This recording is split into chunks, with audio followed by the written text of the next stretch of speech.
I'd like to start with maybe a definition of non-point source pollution.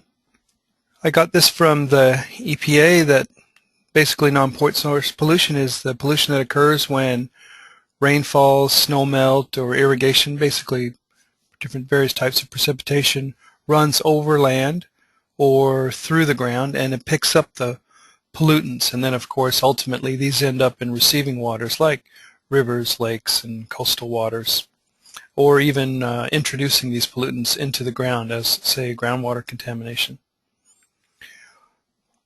You could say that this water pollution, sometimes known as runoff pollution, is basically that comes off large areas like fields, construction sites, yards, streets, and parking lots. And in fact, it's really land use dependent. As you could imagine, the pollutants that would come off a farmer's field are different than those that would come off, say, the yards of residential areas. With increased urban activity, these contributions of pollutants are increased, and they really threaten the quality of receiving water.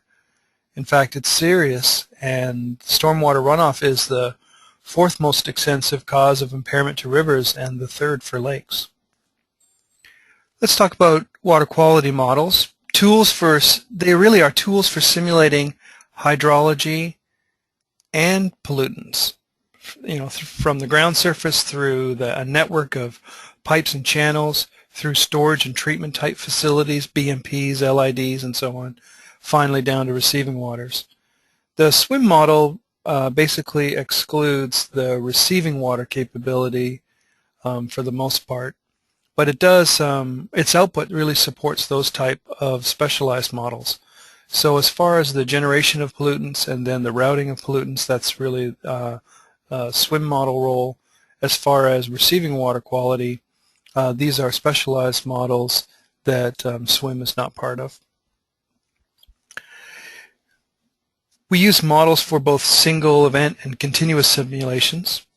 These catchments can be storm sewer, separate storm sewer, combined sewers, natural drainage, and so on. And then we're using the models to predict flow and stage hydrographs, of course, for the water quantity, and the water quality part, the pollutant concentrations, and of course the concentration over time multiplied by the flow. We're getting pollutant loads. Typical pollutants in urban runoff include temperature, suspended solids, nutrients, metals, BOD, oil and grease, and so on, and pathogens. I put in a temperature in italics because this is a pollutant not modeled by the stormwater management model, and of course its implementation as XP-SWMM or XP-STORM. But it is an important pollutant, especially for the protection of cold water fisheries and fragile ecosystems. Why do we do water quality modeling? Well, I'd have to say that one of the primary reasons is to basically evaluate best management practices or low impact development facilities. So we want to see the benefits of having these in the watershed at their quantity and location, how they're improving the overall water quality. We use models to develop total daily maximum loads, to assess the sensitivity of the hydrology parameters on the load. If you've got your model set up for water quality, then you can change the inputs and just basically see how it's affecting the load, since both quantity and quality parameters are going to affect the water quality. It's basically an alternative to monitoring, so you can have limited monitoring, supplement it with a model, and together have a better understanding about the water quality throughout the watershed. You can estimate maintenance schedules, for example, how long it will take for a sediment basin to fill up with sediment. And you can evaluate the impact of new development or redevelopment on the existing system. Now, as far as the stormwater management model and its implementation as XP-SWMM or XP-STORM, what are these quality capabilities? Well, For the non-point source pollutant generation, and this is basically affected in the runoff mode. So the runoff mode, or in SWM 4, the runoff block, or the hydrology part of SWM 5. This is where we simulate two major processes, buildup and washoff. The buildup of pollutants over time, and then the washoff as these pollutants are transported with the runoff hydrograph. There's also in this non-point source pollutant generation, this runoff part where we can essentially simulate erosion as well. There's the pollutant routing aspect of the SWM model. It's simply an advection. It uses a continuously stirred tank reactor for each conduit. Each conduit has a uniform concentration, and then it cascades from one conduit to the next and does the mass balance that way. This pollutant routing is available in all modes of XP SWM or XP Storm. So the pollutants can be routed in runoff, sanitary, or hydraulics modes. There's a storage and treatment capability. Essentially what you simulate is a treatment train made up of screening and storage units. A screening unit, for example, could remove particles of a certain size and higher. A storage unit could settle the particles based on settling velocity or particle size distribution and so on. So there's the removal aspect and storage, of course, in a storage unit, storing of the flow and the water and having it treated over time. This ability is available in all modes of XP. You can assign particle size fractions, as I mentioned, and this is also a mechanism for doing scour and deposition. So with the particle size fractions in the sanitary mode and using Shields criteria, which is a criteria to decide whether the particle would resuspend or settle and deposit, you can simulate the scour and deposition. I should mention this is only a water quality aspect, so it changes the concentration in the flow. It doesn't affect the hydraulics, meaning the deposit of the sediment doesn't choke off the flow. You know, it doesn't reduce the cross-sectional area of the conduit for a hydraulic purpose. And finally, something new over the last several years, there's a dissolved oxygen cycle simulation capability in the SWM model.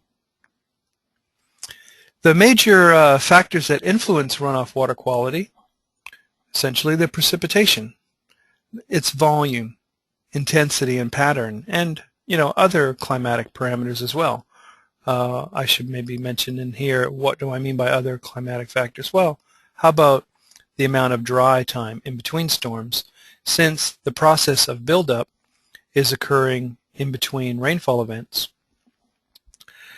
Traffic volume. Traffic volume is going to affect runoff water quality because these impervious surfaces are the biggest contributor to the pollutant loads.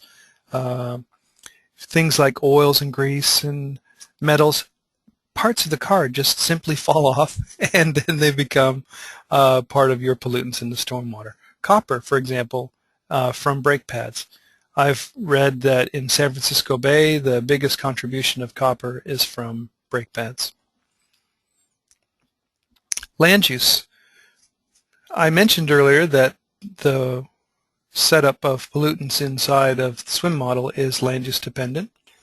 As you can imagine, the pollutants are vary widely depending on land use. Agricultural areas, residential, commercial, industrial areas are clearly going to have different pollutants available, and erodible surfaces, for example, in agricultural areas. Commercial areas will have lots of metals, perhaps, that you might not see in agricultural or residential areas. Construction sites. BMP and LID practices are going to affect it. And, in fact, things more localized things like de-icing practices. The BOD demand, for example, for dry weather flows, residential dry weather flows, is about 200 milligrams per liter, but airport runoff from de-icing fluids has been measured as high as 22,000 milligrams per liter. The glycol is really high BOD load. Maintenance, for example, street sweeping. Street sweeping is going to be removing pollutants, and the frequency of the street sweeping is going to affect runoff quality. That's one best management practice that you can simulate in the software directly. And of course, things like vegetation and crop management is going to affect runoff quality. The typical sources of water quality include the runoff from impervious areas like highways and roofs, residential areas, industrial areas and construction sites. And this table from a study about 17 years ago or so quantified from different sources, urban runoff in general, highway runoff and roof runoff, different pollutants. These are actually the typical pollutants that are monitored and modeled in stormwater runoff, for example, TSS. You'll notice that even in roof runoff, that TSS goes up to about 50 milligrams per liter. You might be wondering, well, why is there going to be such a load of pollutants from roof runoff? How about, for example, the metals, zinc? It's highest from roof runoff if you look at the range. Well, zinc is a material that would be used in roofing, flashings and galvanized nails and metals and so on. So, it's available there. It's a source. But in fact, some pollutants have a really high contribution from atmospheric deposition. They basically fall out of the sky. For example, nitrogen, it was found in this study 70% of the nitrogen, in fact, was from atmospheric deposition. Metals, if you look at the metals, a lot of the metals are attached to solids. So in a simulation of modeling, if you do a good job on the solids, then you'll have a good predictor about the metals, since most of the metals, or the biggest portion of the metals, are in fact attached to solids and say not dissolved. In the runoff layer, or the runoff mode, the water quality generation is for the non-point source pollutographs. Essentially, we're saying that the process is assumed over a wide area, just like the runoff. You have the rainfall on a catchment area producing a hydrograph, and you've got the water quality generation coming off a whole catchment, giving you a pollutograph. The hydrographs that come off vary with time, and the pollutographs that come off are basically going to be concentration varying versus time. The flow and the concentration can have a relationship. An example is using an EMC, meaning event mean concentration.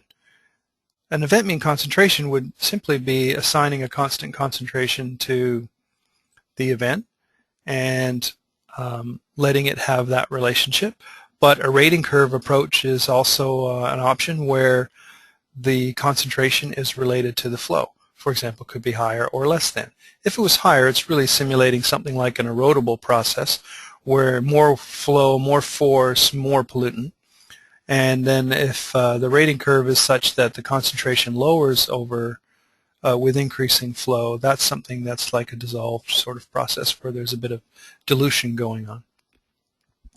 The catchments in the SWMM runoff layer are given essentially a land use breakdown where we say, all right, catchment is maybe 10% residential, 40% open, 30% industrial, and then whatever the balance would be, let's say commercial. So, I mean, you give it a breakdown, and then, of course, the total pollutant response from that catchment is based on how each pollutant is behaving per land use.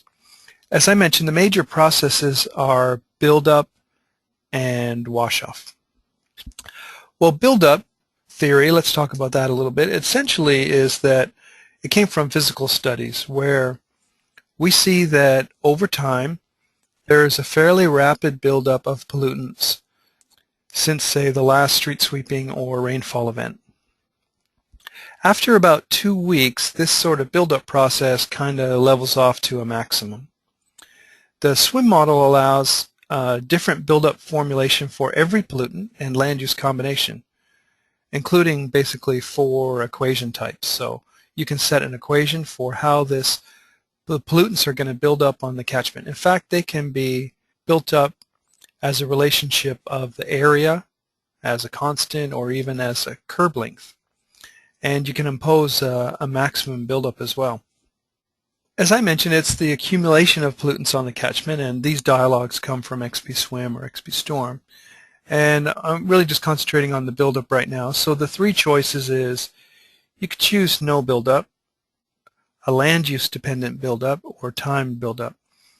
If you choose none, then what's happening is only wash-off is being simulated. If you choose land use, then what we're saying is that the buildup and wash-off is for sort of a generic pollutant called dust and dirt, and other pollutants are just going to be related to that dust and dirt, like a fraction or a factor of it. The time-dependent buildup is where you're going to relate it to each pollutant individually by land use. You're going to say, okay, this pollutant builds up based on catchment area, like so many pounds per day per acre, let's say, as a constant, just so many pounds or kilograms. And then based on curb length, so the more curb length there is in the catchment, then the more pollutants that are going to be built up. The equations that you specify, you choose here with this radio button, and you're picking, linear or power function by having something other than 1 as the exponent here, exponential, or this Michaelis-Menten. Now this buildup of simulating dust and dirt, this land use option that was described before, it's a simple model for this generic kind of pollutant called dust and dirt. Maybe you label it TSS or something. What happens is you use a potency factor or a fraction so that all other pollutants are based on the buildup of dust and dirt. For example, 5% of the dust and dirt is BOD, or 100,000 times dust and dirt is my coliform count. Now, it originated in the STORM model in 1974 and was ported to the SWMM in EPA SWMM version 2.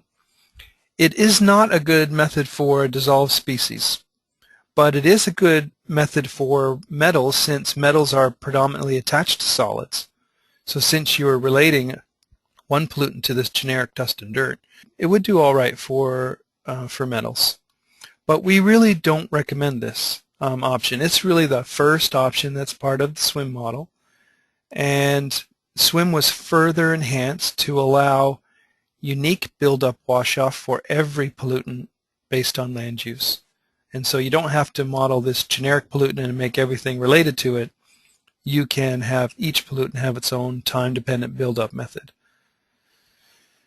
Now the wash-off, there's really 3 choices of wash-off. An event mean concentration. This is that basically the concentration is constant. You enter basically that mean concentration. If there are many storms, so you have a continuous simulation with storm after storm after storm, we can have you enter a standard deviation, and we will create a normal distribution with this standard deviation for the mean concentration. That's not done very often. Simply people enter the mean concentration, and you might get that from literature search or previous study or from your own sampling. The exponential wash-off option is basically that the concentration is going to vary based on the pollutant availability and, of course, the runoff rate. Its equation, as you can see, if you look at this curve, basically we're saying that it's less and less efficient to get the final amounts of pollutant that are on the catchment. It washes off early, like that first flush concept. It's coming off easy in the beginning, but as the pollutants are generally diminishing in availability, it's harder and harder to get the last bits. And then the rating curve approach, there's a simple rating curve to say that the concentration is this coefficient times the runoff rate raised to an exponent. We're saying essentially that the concentration is related to flow rate.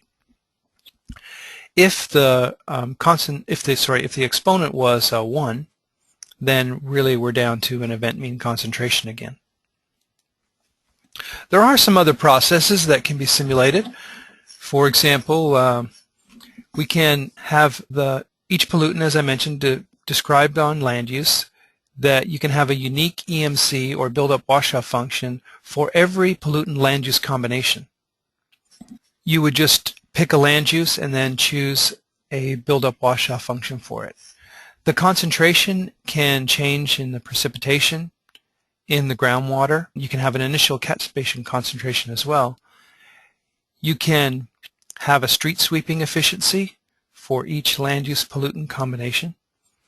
And the pollutants can be linked to snowmelt. So clicking the checkbox here would have pollutants that could accumulate in the snowpack and then would only appear in the runoff during a snowmelt period. Pollutants can also be assigned a daily decay rate and linked to others. The daily decay rate would be entered here, and then assigning it to others. For example, you could say that a certain percentage, remembering that table I had in the beginning, like lead, like 80% of the lead is attached to solids. So you could add here and you could put 80% attached to, and then you choose the target pollutant, like TSS, dust and dirt, whatever it might be, grit, or whatever you call it. The buildup and wash-off have distinct combinations. If you choose no buildup, then you can simulate an EMC or rating curve wash-off approach. Essentially, you're not limiting at all how much pollutant is available. You're just tying it simply to the wash-off processes. If you are trying to simulate that availability of pollutant, then, for example, if you pick land use or time as your buildup, then an exponential or rating curve wash-off approach is going to be simulated, in which case, if there's only a finite amount of pollutant available, and then once it's washed off, it's gone. And in fact, I'm sure you've really experienced that.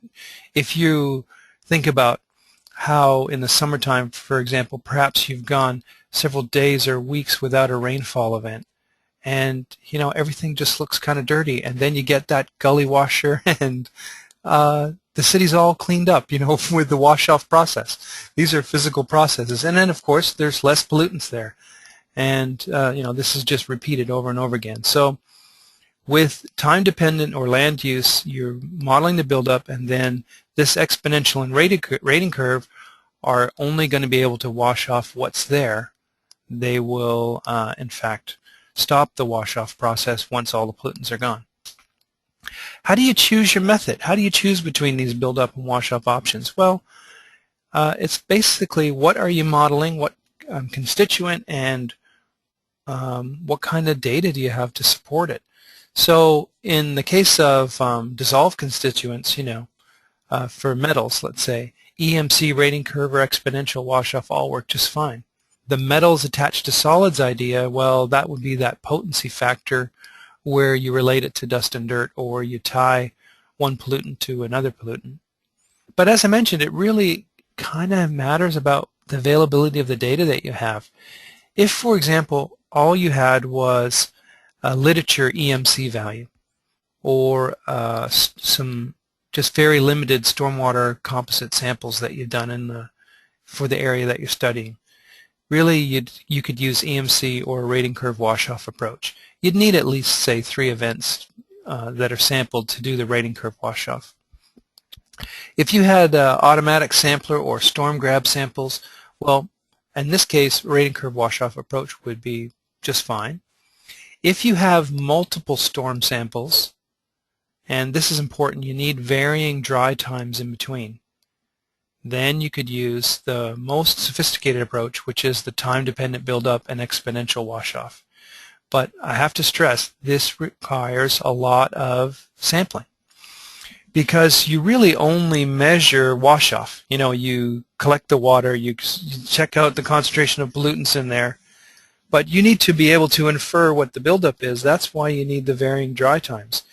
You need similar wash-off events that happen after so many dry days. because the pollutants are building up over the dry period. There's a couple other processes that you're capable to simulate in runoff mode, like street sweeping, and this can be based on land use. And of course you have a street sweeping schedule that you can enter. Perhaps you only do it, well, in this case it shows all year, but you may only do it in certain times of the year due to maybe snow if you're in the northern states or in Canada. The erosion can be simulated as well using the universal soil loss equation, and erosion as a pollutant itself can also be added to another pollutant that you specify. Of course, in this case I said, all right, let's attach it to TSS. A couple other processes I mentioned about the linking to snowmelt, and you can have these concentrations of every pollutant based on land use again in precipitation, groundwater, and also initial catch basin concentration as well. So keep in your mind that it is by land use, by pollutant, that you can modify all these things, including, the precipitation concentration. So over an industrial area, perhaps there's lots of atmospheric scrubbing where the rain is stripping pollutants out of the atmosphere above an industrial area which has lots of emissions. But on a residential area where you don't have these emissions, you're not getting these concentrations. So it can be that detailed. In summary, what's happening if I try to graph it, what we're saying is that you can actually start out with an initial load on your catchment in, say, pounds or kilograms. I just happen to have metric units listed here, but it's, in whatever units you're modeling in. The pollutants are building up over time, and depending on your equation, it may be getting less and less. The buildup rate is lowering over time. And then we have a rainfall event, in which case it washes off, and this curvature is kind of supporting the idea that you've got the exponential wash-off. As there's less and less available, it's harder to wash it off. And the runoff event stops, and we're building up pollutants again. You can apply an upper limit. Ideally, the equations would want to keep going, but you are capping with a limit of how much can build up. That's a possibility. And then this sort of just repeats over and over again. And then you can get to, say, a street sweeping interval. So perhaps, on this, I don't know, it looks like the 8th day, there's street sweeping that removes 50%. Then that pollutant for that land use would all of a sudden have 50% removal, and then the process would just start over and over again. And so that build-up and wash-off, if it's being modeled together, this is this kind of calculation that's being done internally in the program. Finally, we get to looking at, say, model results. Then you can go to the review results feature of the software, where you're able to look at flow, velocities, concentrations over time, rain, and so on. You can have it all in one graph, kind of what's showing here. If you click on the options icon, which is this colored icon, then you can go and toggle on things like pollutant loads and cumulative. So I have a model that I'd like to show you. I'll just switch to that now. I already had it loaded. This model has an aerial photo as its background. Perhaps for the sake of trying to push through the internet to you, so much graphics or whatever, I'll just make that invisible. And we'll look at the links and nodes, and then I think things will refresh a little bit quicker on your screens. Now, let me kind of show you how it's basically set up. In the job control of runoff, we are going to indicate that, yes, we're going to be simulating water quality. It's turned on. Here's options for things like erosion, street sweeping, and the simulation of pollutants in catch basins. I'm not doing any of those options, but here's where I've specified how many dry days before the simulation. In fact, this is usually one of the most sensitive parameters when simulating pollutant buildup with wash-off. You choose which pollutants and land uses you're going to simulate in your run. Just one land use in this case, but about 5 pollutants. And the pollutants are described in the global database of XP. So if I go to the runoff pollutant here, these are my pollutants, and each of these pollutants I can edit and give land use specific data to. In this case, on the HDR, high density residential land use, I'm using Buildup Washoff Record 3, which in this case happens to be time dependent buildup based on the catchment area with a limit, so I'm limiting it to 10,000 pounds per acre, so 1e to the 5th, based on catchment area, so that's how I know it's per acre. This is the equation for the buildup. So here's the equation right there, and then here's my coefficient and exponent. So it's kind of building it up at 5 pounds per day. And exponential wash-off here. Here's my coefficient and exponent for the wash-off. And of course the wash-off is going to be related to how much is available. And it's basically the same for each of these pollutants. I won't spend time showing each one of them, but that's kind of how it was set up. And if I solve the model, I solve it here.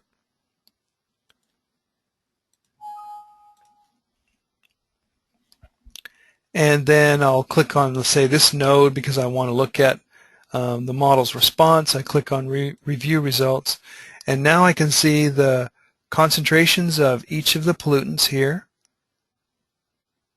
Here's their labels, and so you can tell by color or line style which things we're looking at.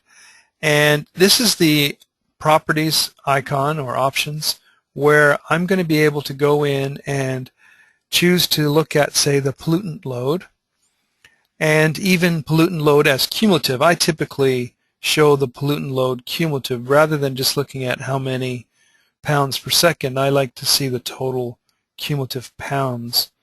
And for example, the green line here is total solids load is about 150 pounds over this runoff event here.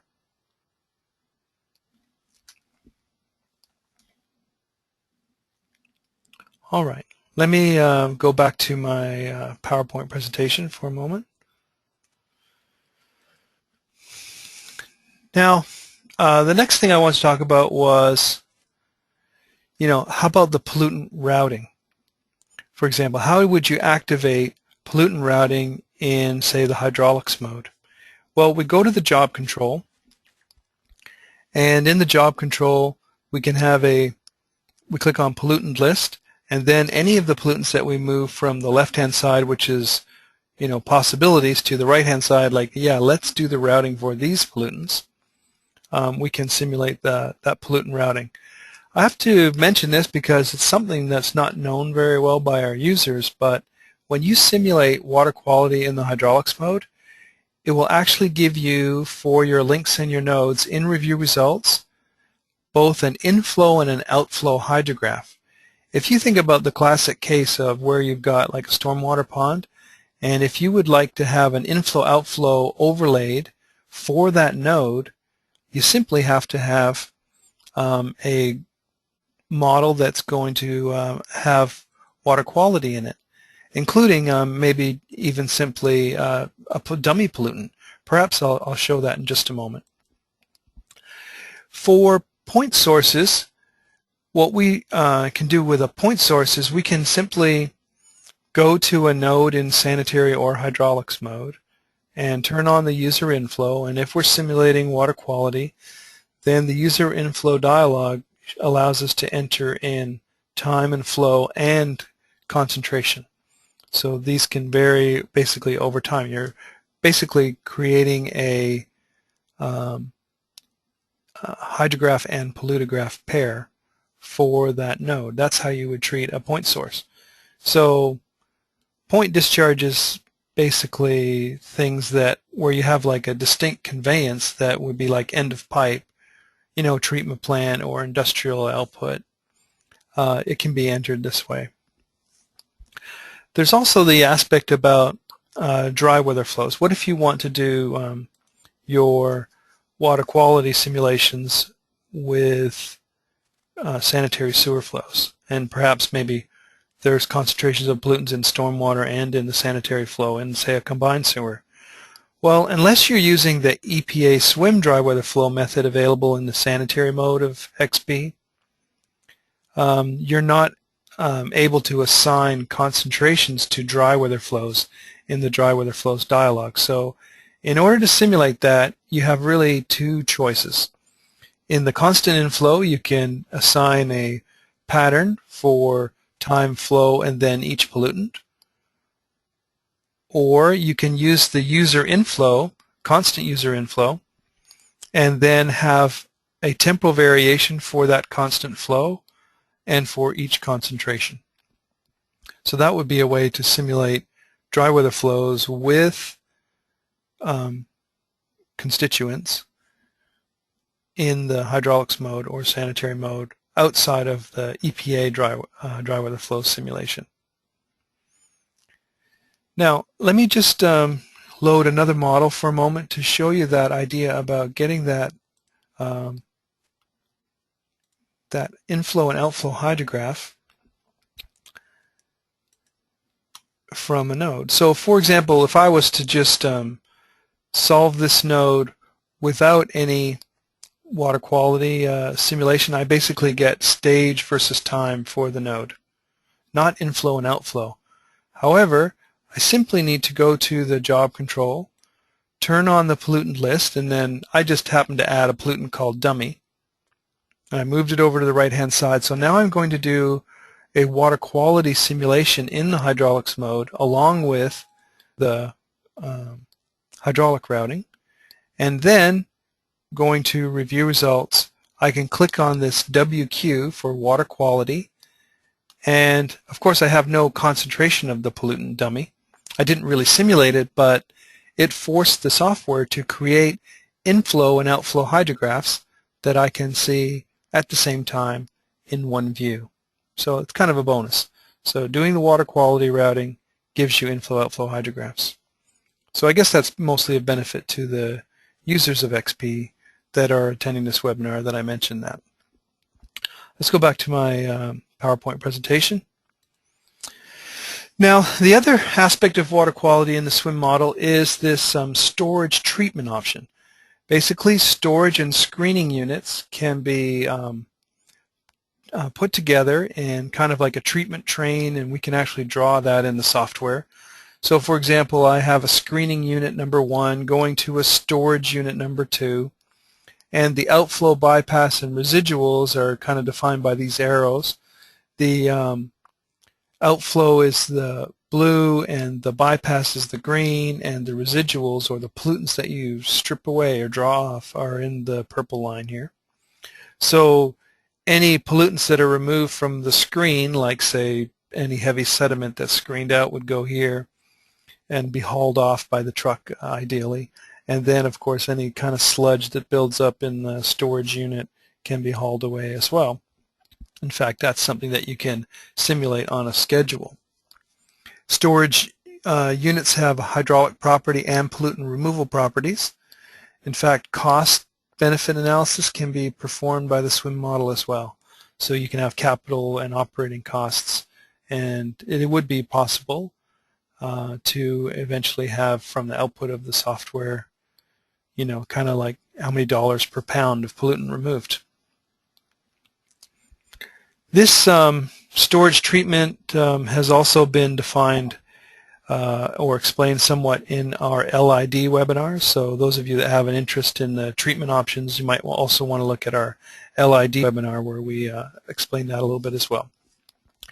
The pollutant removal options are basically by equation or concentration only, by particle size, or by settling velocity.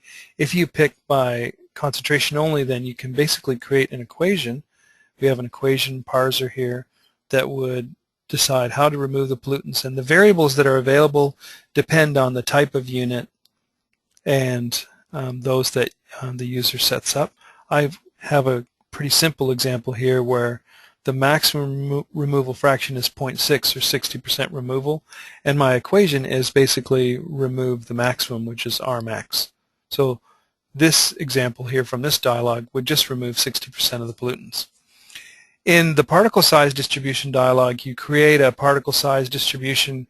You enter it into this table with particle size in microns, percent greater, and specific gravity.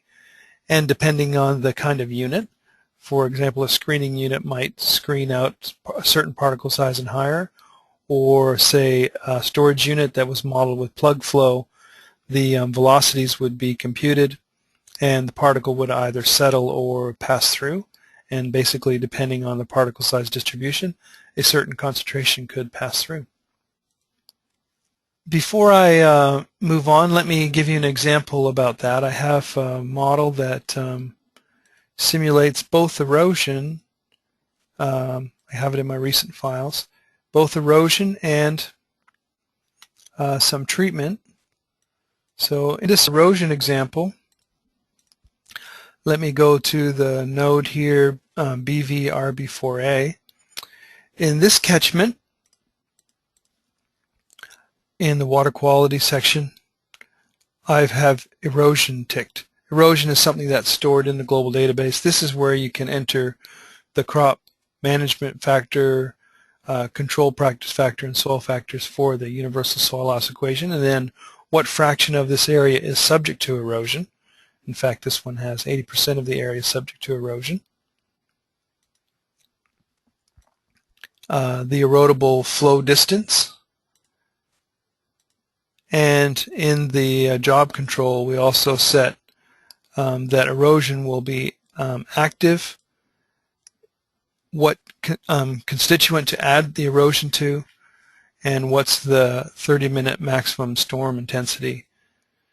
Once you set up these things and solve the model, and I'll review results here, you can see that the TSS load includes both the erosion, which is in green, or the concentration, let's say, the erosion in green, and then also the TSS, because we added erosion to TSS.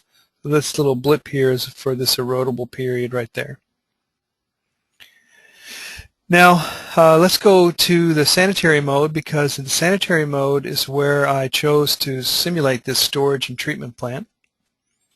This storage treatment plant, I could draw the kind of treatment train or network here of processes. We've got a storage unit that has its outflow and bypass going to unit 2, which is the node outflow, and then the residuals, or the pollutants that we remove, kind of get hauled off at ultimate disposal, and they don't go any further. But I'd like you to see that it's in this dialog more pollutant characterization where we decide how this pollutant will be characterized. And in fact, in this case, it was concentration only. And in the storage unit, it not only has hydraulic properties, so it has depth versus surface area, and then an outflow equation, but it has this pollutant removal where I can enter the removal equation. And here was that 60% removal option. Of course, some of it can also be just held in storage, and that's the case for this example. If I go back to the runoff mode into the review results, I can see, for example, if we just concentrate on TSS, the load is a little bit, right about 8 pounds or 8.5 pounds total. But if I look at the sanitary output, because some of it is stored in the unit and some of it is removed, I have for my removal only about after the removal only about 0.03 pounds entering the network. So this is like, I don't know, maybe 98 or 99% of the pollutant is being either removed, that was 60%, and then held back in the storage for the remaining part. So there's quite a big reduction in this pollutant that's left the network and available to go downstream and so on. And then, this would cascade from one to the next, and so this one also is a storage treatment plant. And so it would just keep going on and on down the network. Back to my PowerPoint presentation.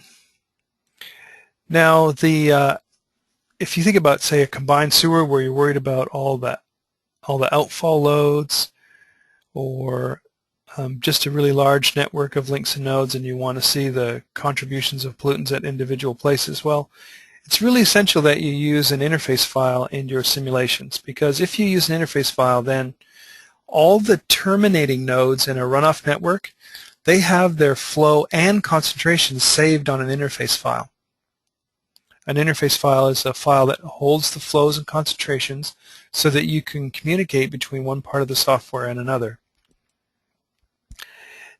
In a sanitary model, the terminating end nodes, they are assumed to be outfalls, and to have their flows and concentrations saved to an interface file, you must check the checkbox on that dialog that says Save Outflows to Interface File. In the hydraulics mode, the outfalls and any nodes that overflow are saved to an interface file if you so designate, by having an interface file saved for that simulation. And if you wanted to summarize these results, there's lots of options. I guess one of them would be that you could go to Review Results. You could export the water quality results, the time series, the concentration over time, or the load over time, or the cumulative load. You could tag these locations for a detailed printout. So at the individual links and nodes, you can say, detailed printout for these. You could also use two different tools that are pretty popular, the interface file utility and the statistical tool. The interface file utility is located from the Tools menu. You go to Tools, Launch Application, and then you choose the interface file utility. You can grab the binary results files, which could have, depending on which ones you pick, they may have pollutant information on them, and you could export to CSV, or you could directly graph those. The other was, I've got a slide out of order here. I'll go back to those. Statistics. I mentioned the statistics tool. Under the Tools menu, there's Utilities. A statistics tool will allow you to rank events and generate statistical moments. For example, things like average, standard deviation, coefficient of skewness, or rather coefficient of variation and skewness. You get these types of statistical output for flow and water quality constituents. The tool breaks up events and ranks them by an inter-event time. So many hours of no flow or concentration below a certain cutoff value. This cutoff value plays a key role in looking at water quality, because you might enter as your cutoff value the water quality objective. Let's say your objective was 25 milligrams per liter. If you enter 25 milligrams per liter as the cutoff value, then the statistics tool will essentially return for you the number of exceedances and the duration of exceedance of that water quality objective. Maybe you pick 6 milligrams per liter for dissolved oxygen. Well, you'd be able to find out how many hours you were below that or above it, and so on, and you could work that out with the statistics tool. So I wanted to back up just a little bit to this DO cycle. So the DO cycle is basically a BOD, DO, and nitrous oxide equation. It's implemented only in the sanitary mode, so you have to have your links active in sanitary. It's really important to have your first 4 pollutants in this order. You have to have CBOD, NBOD, NO3N, and then DO. You can have other pollutants, though they have to follow after those 4. And I must stress that the sanitary mode is kinematic wave routing. So you have to have a valid hydraulic model. It's not the sophisticated routing that's available in hydraulics mode, the full Saint-Venant equations. So if your model has hydraulically steep slopes, for example, then the sanitary mode is going to work just fine. If there's no backwater effects, that would be all right. Then you could go and use this DO cycle in that simulation. And basically the output of it is going to be able to give you concentration of each of those pollutants that I mentioned, along with your flows and velocities. For example, let's concentrate on the DO here. You can see this dissolved oxygen concentration takes a dip here and then it sort of recovers. You can see it changing over time as this is being simulated. I have a model of that. This will be the last model that I'll show. I keep wanting to press that. Let's go to my recent files since I got these all queued up. This is my river model. Oh, again, I have a background image there, but if I choose a link, for example, and review results, I can see, let's just zoom in to these concentrations. You can see these concentrations of these pollutants are changing over time. For example, I started out with a fairly low dissolved oxygen concentration, and because of re-aeration, this has come back up after about 2 hours to around 9 milligrams per liter. But it started much lower at around 7 milligrams per liter.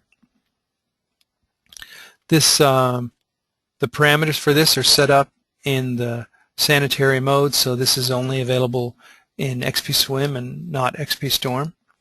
In this DO simulation, here's the parameters that you would set up for simulating this dissolved oxygen cycle. Back to my PowerPoint presentation. I basically presented all my material, so of course we encourage you to contact us directly at XP Software at any time should you have any questions for us or any way we can help you. And again, I just thank you again for your time today.